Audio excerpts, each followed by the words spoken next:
कल अपन ने पढ़ा था इसके बारे में कि what are valencies and all. तो अब अपन देखते हैं कुछ एटम्स हैं उनके बारे में बात की गई है। ठीक है, कुछ एलिमेंट्स है, हाइड्रोजन से लेके ऑर्गन आपके स्टार्टिंग के 18 एलिमेंट्स दे रखे हैं।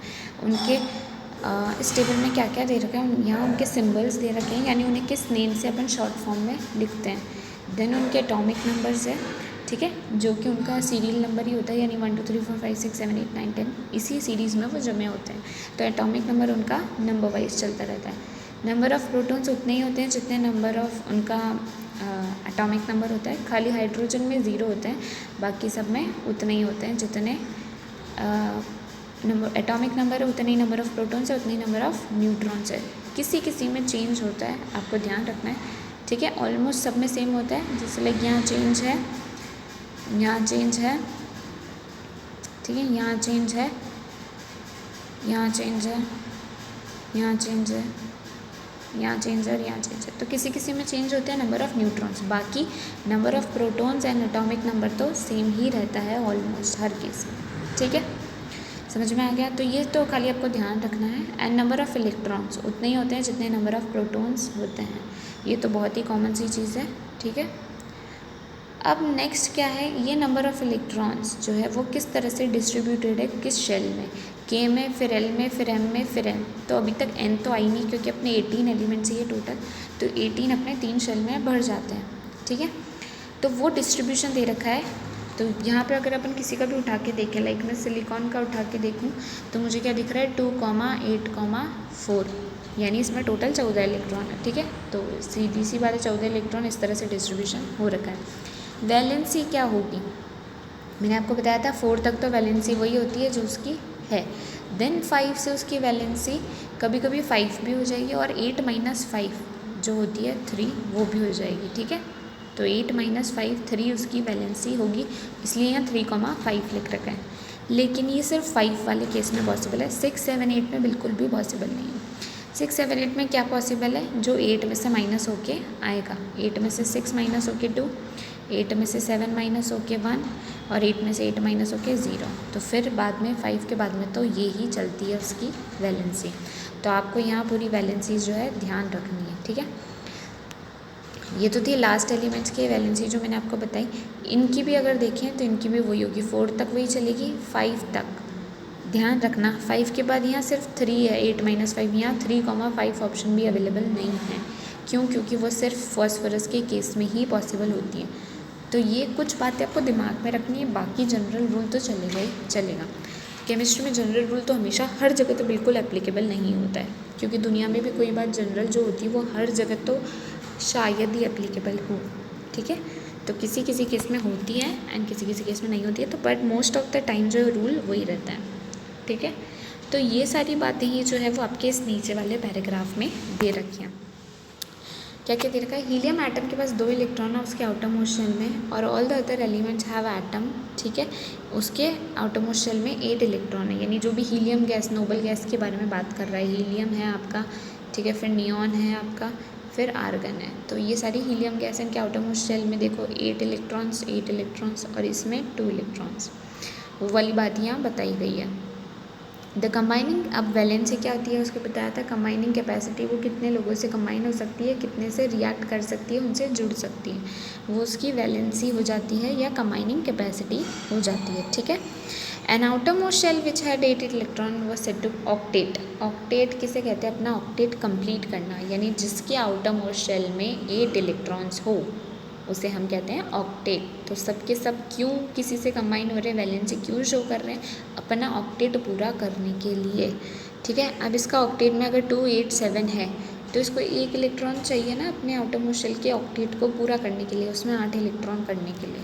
ठीक है, तो वही चीज़ यहाँ पे होगी, वो अपना ऑक्टेट पूरा करने की कोशिश करेगा, इसलिए वो 1 वैलेंसी शो करेगा, वो किसी से 1 इलेक्ट्रॉन ले लेगा। Atoms would thus react as to achieve the octet in the outermost shell। तो सबके सब यही कोशिश करेंगे। कभी कभी ये कैसे होता है, शेयर करने से इलेक्ट्रॉन, कभी गेन करने से, लेने से किसी से, या कभी किसी को देने से। तो तीनों चीज़ें होती है, लेना, देना और शेयर करना। The number of electrons gained, lost or shared so as to make the octet of the electron complete in the outermost shell gives us directly the combining capacity of the element, that is the valency discussed in the previous chapter। तो किसी भी चीज़ की atom के element की combining capacity किससे depend करती है, वो कितने इलेक्ट्रॉन शेयर करता है, कितने इलेक्ट्रॉन देता है और कितने इलेक्ट्रॉन लेता है, उसी से उसकी कंबाइनिंग कैपेसिटी वैलेंसी जो है वो डिस्कस होती है। ठीक है, तो for example hydrogen, lithium, sodium atoms contain 1 electron उनके आउटरमोस्ट शेल में। ठीक है, देयरफॉर ईच वन ऑफ इनके आउटरमोस्ट शेल में कितने इलेक्ट्रॉन है, 1 इलेक्ट्रॉन। तो ये एक इलेक्ट्रॉन किसी से ले लेंगे या एक इलेक्ट्रॉन किसी को दे देंगे, इसलिए इनकी वैलेंसी क्या हो जाएगी, 1 हो जाएगी। ठीक है, इसी तरह से आप मैग्नीशियम और एल्यूमिनियम की वैलेंसी बता सकते हो। मैग्नीशियम रहा आपका ये, इसकी वैलेंसी 2 है और एल्यूमिनियम की वैलेंसी 3 है। ठीक है, क्योंकि इनके आउटरमोस्ट शेल में इतने इलेक्ट्रॉन है। और फिर वही बात आ जाती है 6 से बड़े वाले एटम, तो उनमें आपको वैलेंसी कैसे मिलती है, 8 माइनस 5 6 7 8 करके। ठीक है, जो कि उल्टी हो जाती है बात। तो वही चीज़ यहाँ आपको एक्सप्लेन कर रखी है इस पूरे पैराग्राफ में, और कुछ भी एक्सप्लेन नहीं किया है। ठीक है, नाउ द नेक्स्ट टॉपिक अपना क्या है, एटॉमिक नंबर और मास नंबर किसे कहते हैं। ठीक है, एटॉमिक नंबर और मास नंबर। एटॉमिक नंबर अभी जो आप ऊपर पढ़ के आए हो, ठीक है, इस टेबल में आपको सारे एटॉमिक नंबर दिए थे 1 से लेके 18 तक, वो ही उनके एटॉमिक नंबर होते हैं। एटॉमिक नंबर को हम किससे रिप्रेजेंट करते हैं, उसको हम Z से लिखते हैं, it is denoted by Z। और number of protons of an atom जो होते हैं वही उसका एटॉमिक नंबर हो जाता है। ठीक है, तो ये पूरी बात आपको अंडरलाइन करनी है। जैसे हाइड्रोजन में 1 प्रोटॉन है तो उसका एटॉमिक नंबर 1 हो गया, कार्बन में 6 प्रोटॉन है इसलिए उसका एटॉमिक नंबर 6 हो गया। ठीक है, समझ में आ गई। तो इतना सा आपको अंडरलाइन करना है और ध्यान रखना है इसमें एटॉमिक नंबर में। अब अपना नेक्स्ट टॉपिक है मास नंबर। मास नंबर किसे कहते हैं, ठीक है, मास नंबर होता है जो भी आपके नंबर ऑफ प्रोटॉन्स और न्यूट्रॉन्स का सम आ रहा है। मास ऑफ एन एटम, ठीक है, प्रोटॉन्स एंड न्यूट्रॉन्स अलोन, उनका सम जो है वो निकल कर क्या आता है, mass of an atom is practically due to proton और न्यूट्रॉन। तो जो भी मास नंबर है वो नंबर ऑफ प्रोटॉन्स और नंबर ऑफ न्यूट्रॉन्स को मिला करके आएगा। इसीलिए कार्बन का एटॉमिक मास यहाँ 12 कैसे आ रहा है, क्योंकि उसमें 6 प्रोटॉन है और उसमें 6 ही न्यूट्रॉन है, तो 6 + 6 12 जो है उसका मास नंबर निकल कर आ जाता है। ठीक है, इसी तरह से एल्यूमिनियम में दे रखा है, यहाँ पे एल्यूमिनियम में क्या दे रखा है आपको, 13 प्रोटॉन्स है और 14 न्यूट्रॉन्स है, तो 13 + 14 टोटल उसका 27 जो है मास नंबर निकल कर आ गया। मास नंबर को आप किससे डिनोट करते हो, डिनोटेड बाय A। ठीक है, मास नंबर को हम किससे डिनोट करते हैं, A से। एटॉमिक नंबर को हम Z से डिनोट करते हैं। अब यहाँ पे आपको एक सिंबल दे रखा है जो कि बहुत नेसेसरी है आगे टॉपिक पढ़ने के लिए। X आपका कोई भी एलिमेंट है जो आप ले लोगे, लाइक आपने एल्यूमिनियम ले लिया, ठीक है।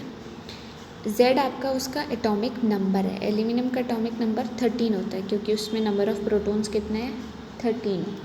ठीक है, और A उसका क्या होता है, मास नंबर। तो एटॉमिक नंबर को तो हम नीचे लिखते हैं, ध्यान रखना, तो 13 हम नीचे लिखेंगे और ऊपर मास नंबर लिखते हैं। मास नंबर कितना होता है, number of protons plus neutron, that is 27। ठीक है, क्योंकि यहाँ पर ने देखा उसका मास नंबर जो है number of proton plus neutron निकल कर कितने आ गए, 27। तो अगर आपको ऐसा किसी का सिंबल दिया है उससे आप उसकी सारी इन्फॉर्मेशन निकाल सकते हो। हाँ, आप उसमें नंबर ऑफ़ प्रोटॉन्स निकाल सकते हो, 13 है।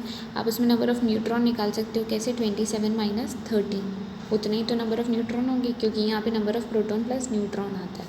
ठीक है, तो यहाँ पे आपको पता चल जाएगा नंबर ऑफ़ न्यूट्रॉन उसमें 14 है। नंबर ऑफ़ प्रोटॉन पता चल गया, नंबर ऑफ़ प्रोटॉन उतने ही नंबर ऑफ़ इलेक्ट्रॉन होते हैं 13, तो उसका टोटल मास नंबर पता चली गया, टोटल मास कितना है एल्यूमिनियम का और उसका एटॉमिक नंबर 13 है, वो पता चली गया। तो इससे आपको सारा डाटा जो है कैलकुलेट हो जाता है इस एक सिंबल से। ठीक है, अब इस सिंबल को कैसे यूज़ करते हैं वो आगे अपन नेक्स्ट लेक्चर में समझेंगे, उसके बाद आपका टॉपिक कंप्लीट हो जाएगा। ठीक है, तो इसको ध्यान से समझ लेना, इस सिंबल को किस तरह से लिखते हैं, क्या क्या इसमें क्या चीज़ होती है और कैसे इसको यूज़ किया जाता है। ठीक है, थैंक यू।